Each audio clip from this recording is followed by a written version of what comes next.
Welcome to The Verdict. Mick Cornett with Kent Myers. Glad you're with us again this week. This is a show where we meet interesting people and talk about topical issues, and we've got an old friend coming back to The Verdict. Indeed, an old friend from law school to the private practice and on after that, ultimately to be president of Oklahoma City University. Tom McDaniel is going to join us for another visit to kind of tell us what's going on at Oklahoma City's university. No doubt there's a lot going on in Tom McDaniel's life. There always is, Yeah. And we'll hear about it coming up next on The Verdict.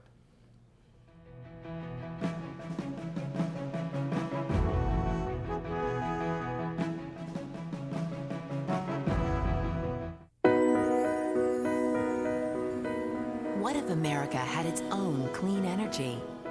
Abundant and available for the next century or more, and possibly indefinitely. A true 21st century energy source would cut carbon emissions in half and do every living thing a world of good. That clean American energy exists. It's natural gas, and Chesapeake is its #1 explorer. For producing clean electricity and fueling our cars without imported oil, natural gas saves money and the environment. Proving the answer to this country's energy needs is right under our feet, and we're not running out. Clean, abundant, affordable, American natural gas. Doing a world of good for our communities, our economy, and our irreplaceable planet Earth.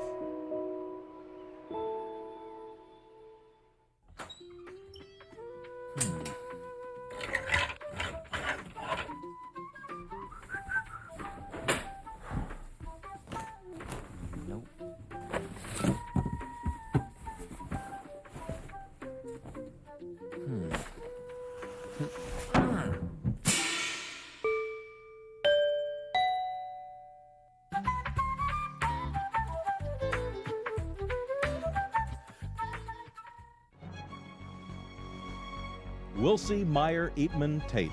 We're accountants. We do taxes, business valuations, estate planning, and consulting. And we're right here in Oklahoma, working with the owners of small and medium-sized businesses. Steve Wilsey and Stuart Meyer have the resources and the experience. Wilsey, Meyer, Eatman, Tate in Oklahoma City and Tulsa.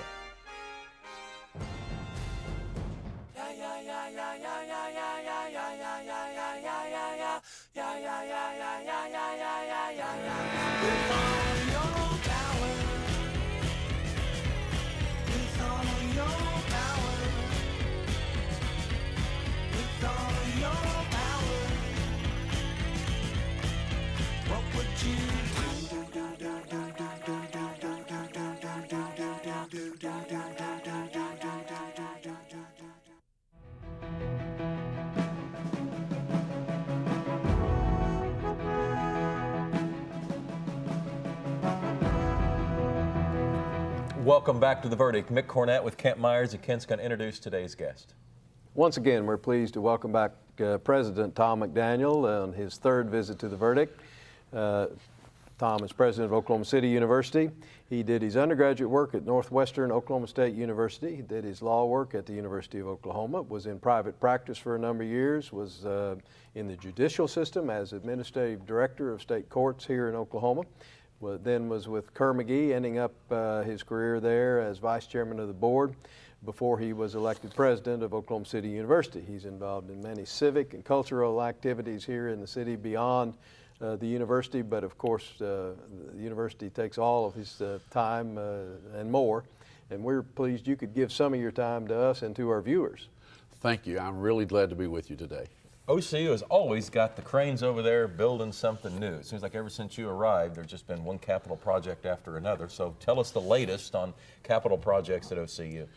Well, the other times I've been here, I've talked a lot about the Binder School and the Bass School, our new business and music school. But since then, that's been about 4 years ago. Since then, we built a new residence hall we call the Centennial Residence Hall. We have a new home for our dance school called the Gaylord Center. We have redone our university center. And so we've had a lot of projects and more on the drawing board. My goodness. Now, in a campus, it seems to have some sort of confinement to space. How do you find room to plug all these new elements in?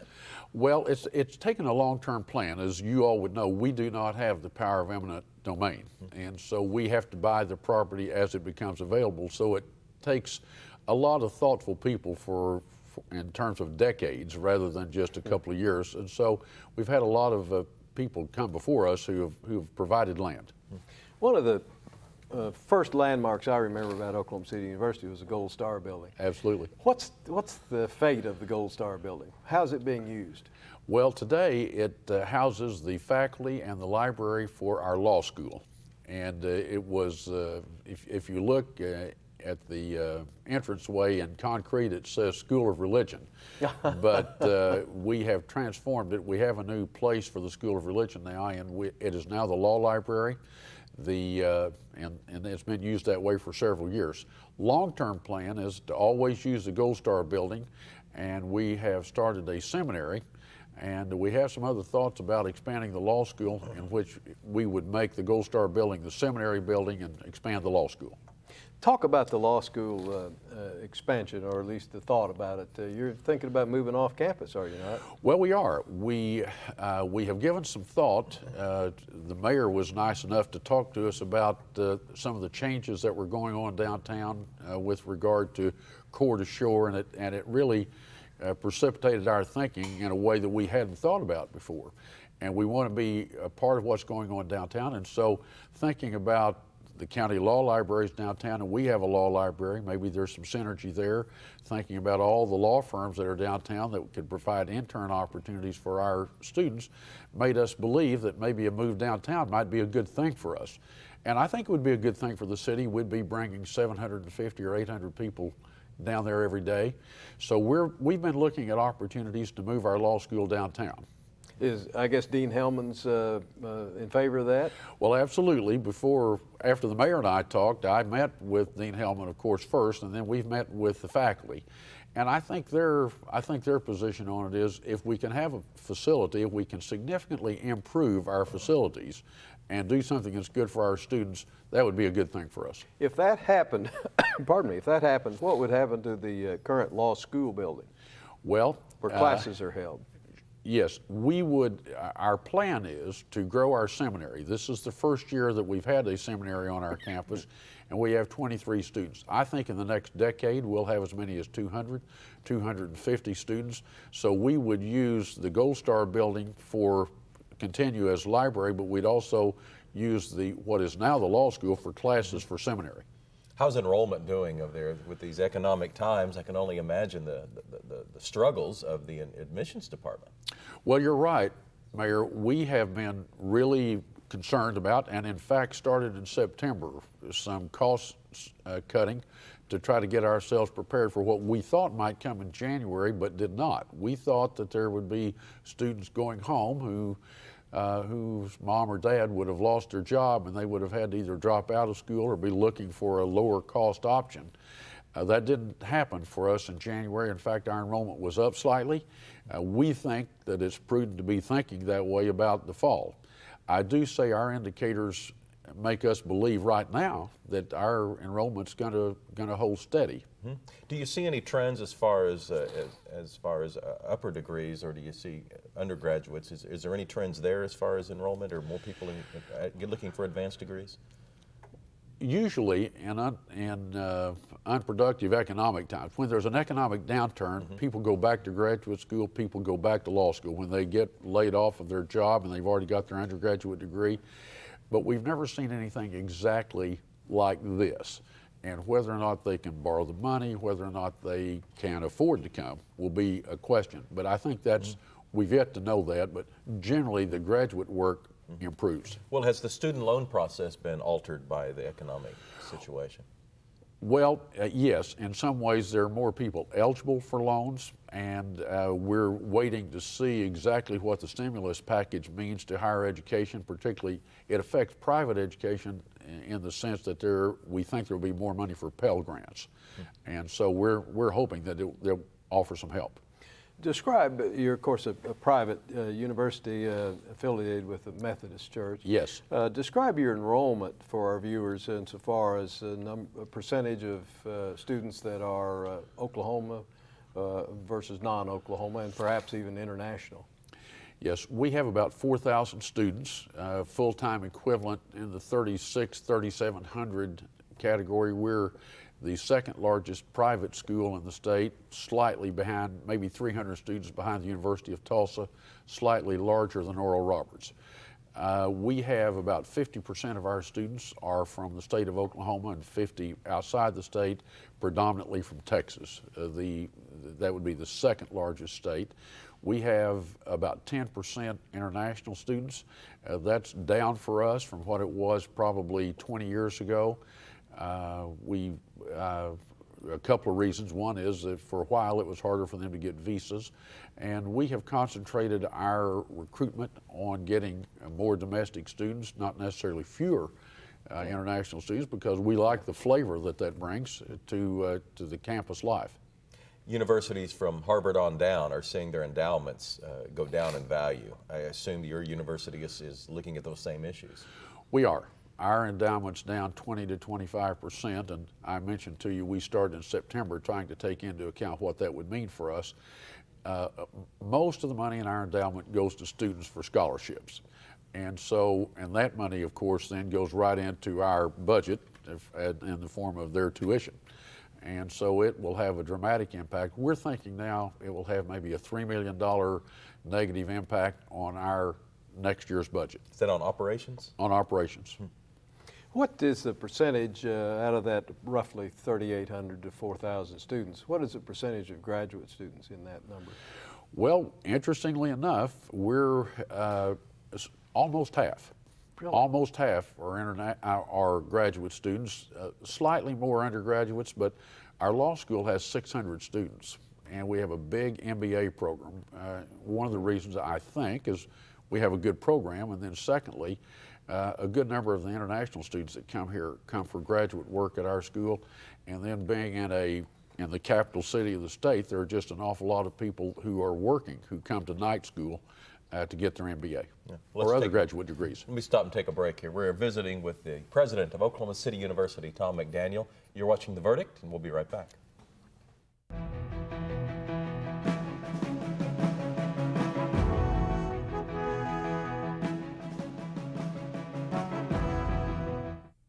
I remember walking into the academy and seeing the Highway Patrol core values, the professionalism, the courage, the bravery, integrity. And I realized that those are some of the same qualities that I was taught by my grandmother that the Chickasaw Nation valued in their people. We had received calls of heavy, heavy rain. I mean, it was the most unbelievable thing I've ever seen in my life. We had seen the white pickup truck with the two elderly people in it. There was no means of escape. And looking down at these people, you could see the terror in their eyes, and we knew we had to make a move or these people would probably die. And I reached down and grabbed their arm to help pull them up. I remember thinking, these people are gonna live, this is gonna work out. I appreciate this citation, but that's what we do. That's what we're expected to do. I'm glad that I was able to carry on that tradition of bravery and courage under strife. Home values are down in some states, but not in Oklahoma. Oklahoma's home values have increased 4.2% during the past 12 months. Unlike some states where home values have decreased as much as 20%. Good thing you're in Oklahoma. There may be real estate problems in some states, but there has never been a better time than now to buy or sell a home in Oklahoma. One of the most affordable states in the country, Oklahomans are buying and selling homes every day, and an Oklahoma Realtor can show you how. Good thing you're in Oklahoma. That land next door was a mess. Take more than a lawnmower to revive that land. I heard the oil and natural gas people was cleaning up old oil sites, and it wouldn't cost us a plug nickel. Oh yes, sir, it was quite a revival. The whole church showed up, want to make a playground for the kids. It sure is a blessing.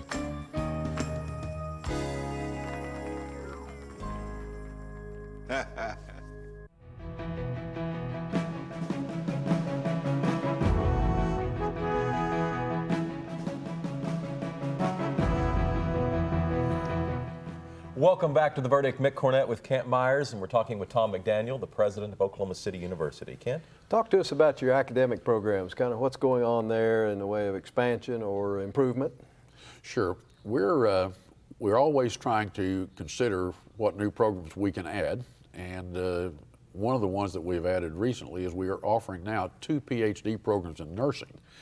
There's, as you know, a societal need for nurses, and that implies that there will be people needed to teach people to be nurses. And so we have started 2 new programs in nursing.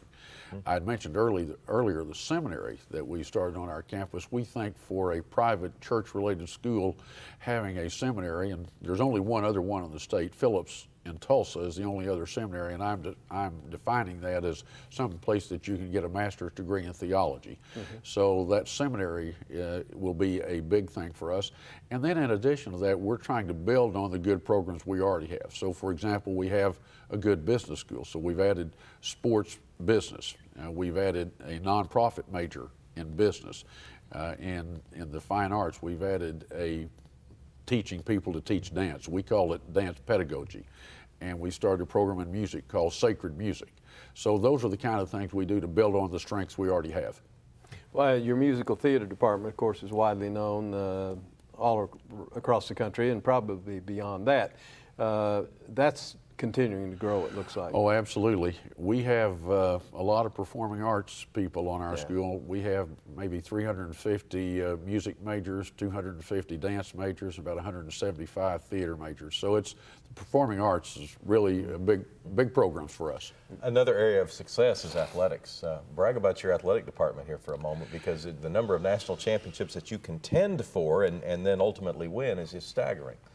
Well, we compete, as you know now, at the NAIA level. We've won 35 national championships in the last 20 years.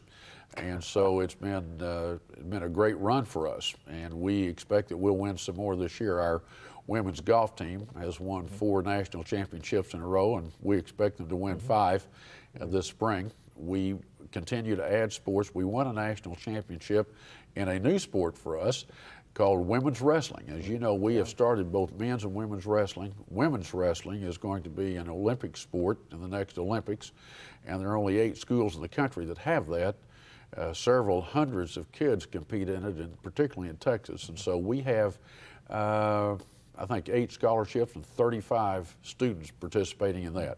Well, Not to even mention rowing. What I think is most impressive about that is that most universities that run off, say, 35 national championships at any level in a certain period of time are doing it primarily because of one sport that they just dominate. But at your school, it's a wide variety of sports. It almost seems like that every year there's seemingly a new sport that rises to the top and is suddenly ranked #1 or competing for a national title.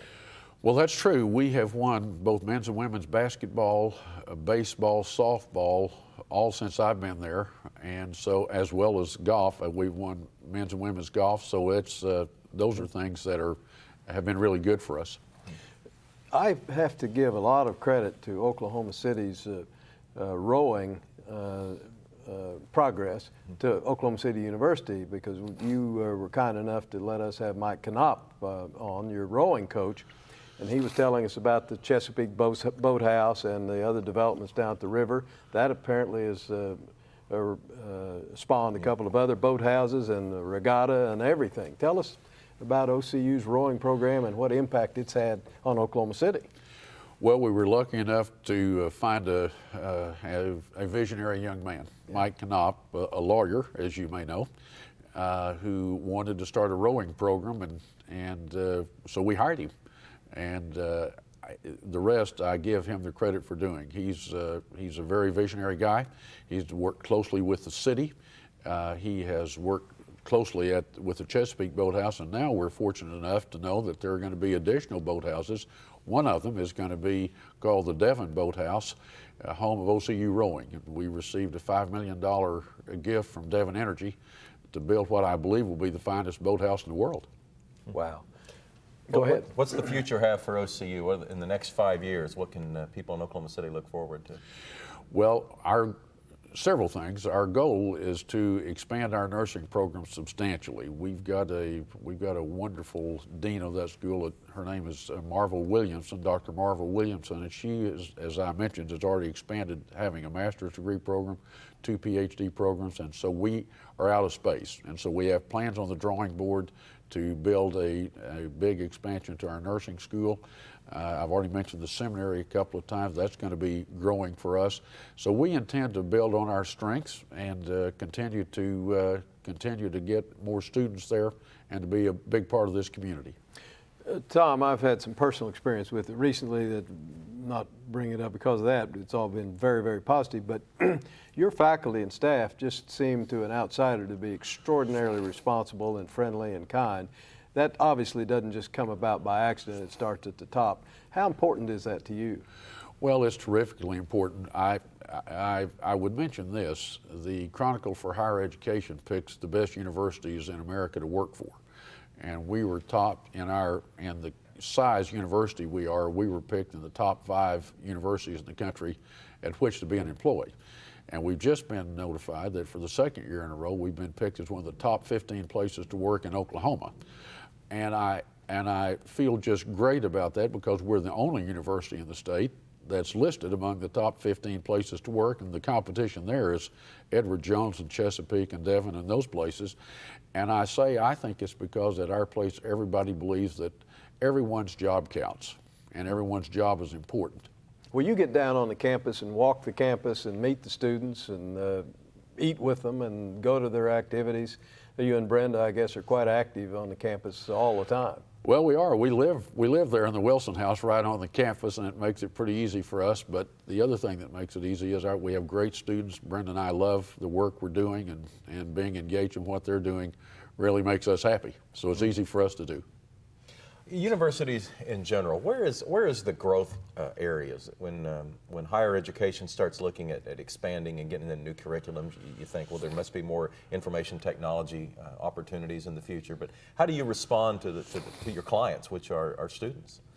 Well, interestingly enough, the Department of Labor is predicting now that as much as 40% of the jobs that will be needed in 5 years from now don't even exist. Yeah. And so good luck in trying to educate them. So trying to train people in technology is one thing, but I do think it says fundamentally this, that we will continue to try to teach our young men and women to think independently, to think creatively, because I think in the long term, you always have to adjust to technology, you always have to adjust to whatever the job market is, but ultimately, if they're creative and they're independent thinking and they know how to analyze information and they know how to communicate it, they're going to do well. Just in the few seconds we have left, I don't know that we have very many prospective students that watch our show, but we have a lot of parents who have prospective students. What would you say to parents watching this show about why OCU?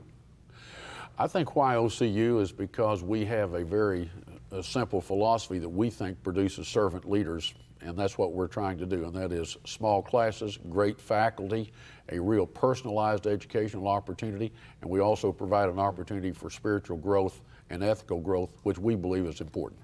Tom McDaniel is the president of Oklahoma City University. Thanks for coming on The Verdict. My pleasure. Thank you. Kent and I'll be back with a final word right after this.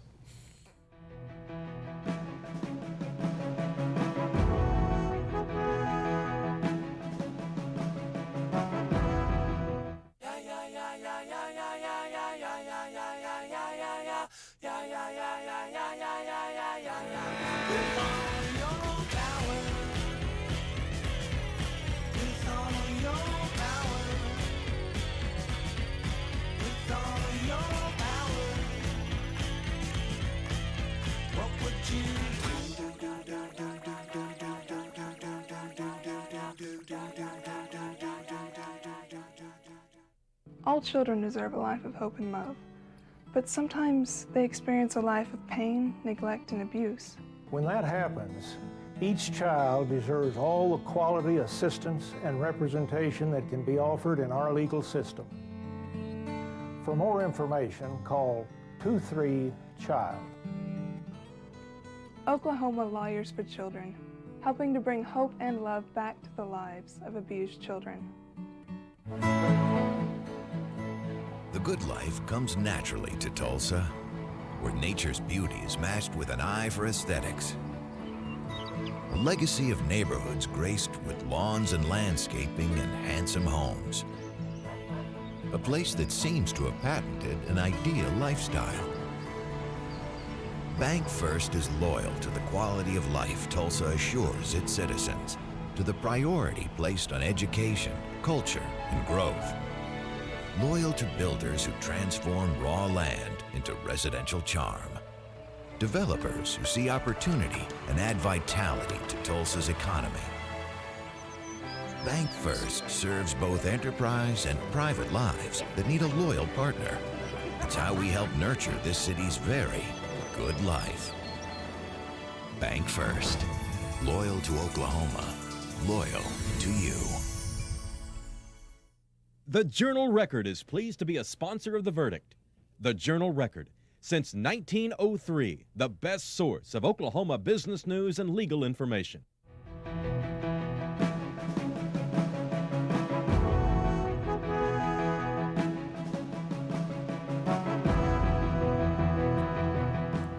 Welcome back to The Verdict. We are wrapping up a show at the Oklahoma City University. I had to be one of those. It's President Tom McDaniel. Yes, president of the university whose sports nickname used to be? The Gold Bugs. Gold Bugs, that's right. He's the only two-time Gold Bug we know. That's the Alva High School name as well as Oklahoma City University's old sports name. Got to be a short list. That'd have to be a short list, yeah. He's always generous with his time, gives us a lot of good information about what's going on there. We have a couple of websites we want to draw your attention to. The first is Tom McDaniel's website at Oklahoma City University.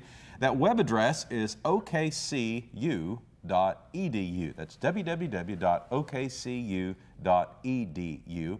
And of course, we'd love to hear from you on our website. It's right there at www.theverdict.tv. You can go to that website, find more information about upcoming shows, or drop us a line about a show that you'd like to see. We'd love to hear a topic that interests you. For Kent Myers, I'm Mick Cornett, and we will see you next week right here on another edition of The Verdict.